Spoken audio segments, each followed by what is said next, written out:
Hi, welcome to Aarti Agarwal show. Again, we're going to continue our show on marriage, loyalty, and divorces. What is all about? We discussed something about what's the impact on the single parents and many other things. And today we have something more deeper in to understand the story of these struggles and complications and how can we sort this out. We have Mr. Guy with us. Hello, Mr. Guy. Good evening. Let's Good welcome. evening. Nice to see you again. Hello. Same here. Thank you so much, Guy. Let's welcome Pamela. Hi, Pamela. Good evening. Hello, Aarti. Good evening. All right. Welcome and let's welcome Akshara. How are you, Akshara? I'm good. Hope all of you are doing well too. Glad to be back. Great. Thank you. And Mr. Janak, welcome to our show again. How are you today? I'm good. Thank you. And it's good to be back again with everyone. Oh, lovely. We have a lovely team here who are here to share their stories, and the marriage is slowly declining. Divorces are growing. So, how can we prevent it? So, let's discuss with them again. Thank you. Thanks for the question, Aarti. And my intention of sharing these stories or thoughts is only with the hope that it could help somebody else, even if it helps one other person in a similar situation, that's worth, this conversation is worth it. Perhaps define it in a single sentence in the sorts that it's the mother in me who made the choice to walk out of the wedlock. It was the mother in me who kept the marriage going for almost 13 years because I didn't want my son to not have a father because I had problems with that person. And to be honest, he was a very good father. So I would not think of divorce as long as my son happy. And eventually, as my son started growing up, then he could sense the atmosphere at home. He could sense the unpleasantness. And then eventually he started understanding the various forms of abuse that can be done to another person, which is when I said, I will not allow my son to grow up in this atmosphere. Because as we said, I think last week I shared with you that I didn't want him to grow up thinking it's okay to behave like that with any person, not just his wife or girlfriend or partner. It's not okay to behave that way with anybody, any other human being or any form of life. And the other thing is, if there could be another possibility that he could end up growing some bitterness towards the father, which I didn't want as well. I wanted him to have a very healthy relationship with his father, and which he continued to have till the end, unfortunately, till the father passed on last year. Which is why I said, rather than having one unhappy home, it's better for him to have two happier homes, which is why we chose to separate and divorce.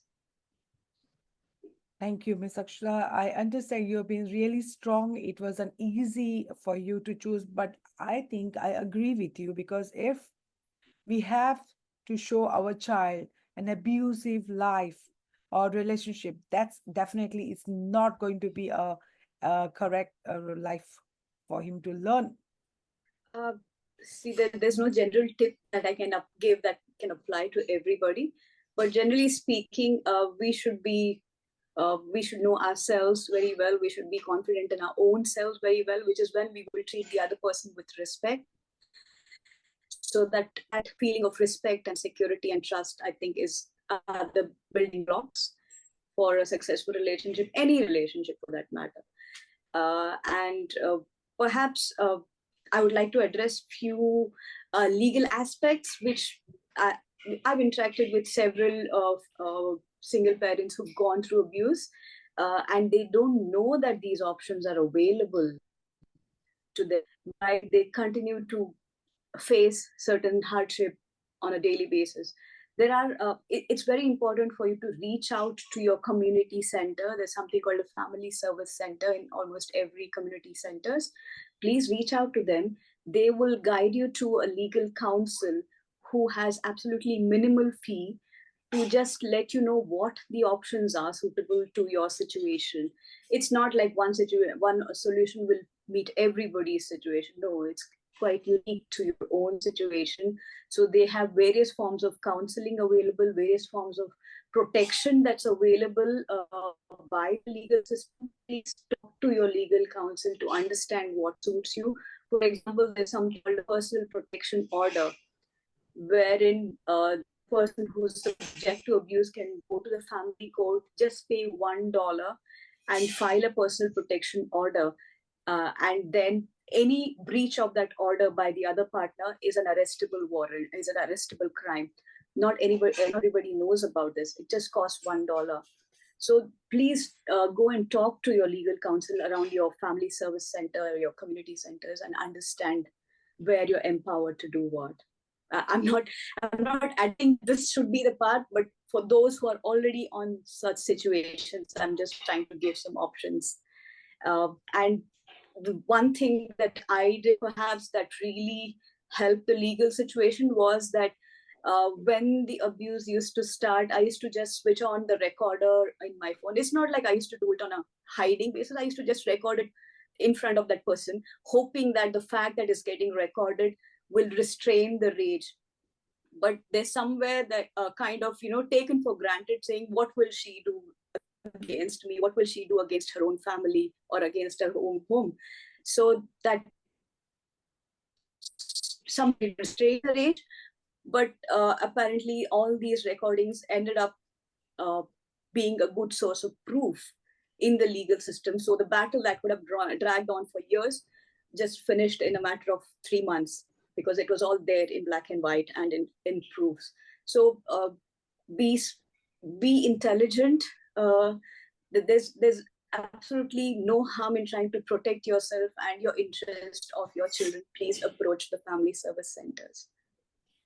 Thank you so much, Akshara. We're going to share with our audience at the end of the show the contact numbers of the helpline for the abusive helpline counseling and many other contacts for you to reach, and the link as well.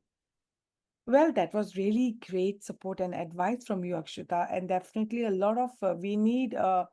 I guess today we need a lot of couple need a help here, and moreover that they need more advices how to run a good relationship. I think which is lacking.